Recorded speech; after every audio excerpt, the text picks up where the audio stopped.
உள்ளங்களுக்கு என் அன்பு வணக்கங்கள். ஓம் சாய்ராம்.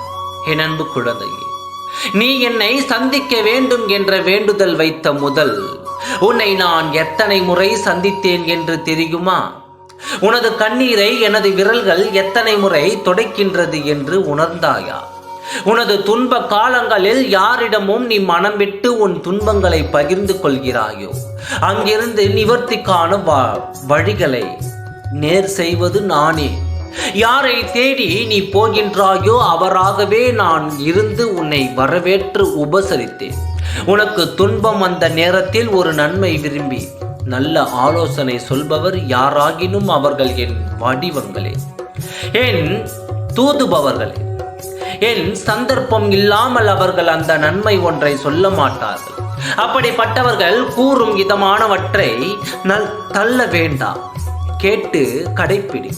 நீ மனபாரத்துடன் வந்து சென்ற போது எதிரில் வந்து கருணை பார்வை ஒன்று தந்தேனே, அதை உணர்ந்தாயா? உன் துன்பங்களில் உணர்ந்து கொண்டே இல்லாமல் என்னை உணர முயற்சி செய். நான் உன்னிடம் தானே பேசிக் கொண்டிருக்கின்றேன், உன்னோடு தானே நடந்து கொண்டிருக்கின்றேன். நீ சரியும் பொழுது என் தோள்களை தர தயாராக இருக்கிறேன். எதையும் உணராமல் நீ அழுது கொண்டே இருப்பது சரிதானா?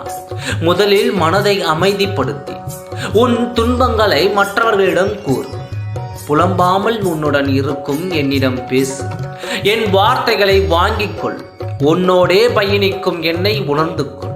நான் உன்னோடு இருப்பதை உணர்ந்து விட்டால் நீ வாழ்வில் வெல்ல ஆரம்பித்து விடுவாய்.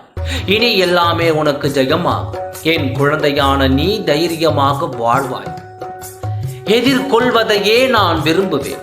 நம்பிக்கையுடனும் பொறுமையுடனும் நேர்மையுடனும் உன் கடமைகளை நீ செய்து வா. நான் உன்னோடு இருப்பதை வெகு விரைவில் உணர்வாய். நம்பிக்கையும் பொறுமையும் மட்டும் இழந்து விடாதே. என் குழந்தை, இதுவரை யாருக்கும் எந்த கெடுதலும் நினைத்தது இல்லை என்று எனக்கு தெரியும். இனி உன் மனம் நோக்கும்படி எந்த நிகழ்வும் நடக்காது. நம்பிக்கையோடு இரு, நல்லதே நடக்கும். ஓம் சாய்ராம். நன்றி, வணக்கம்.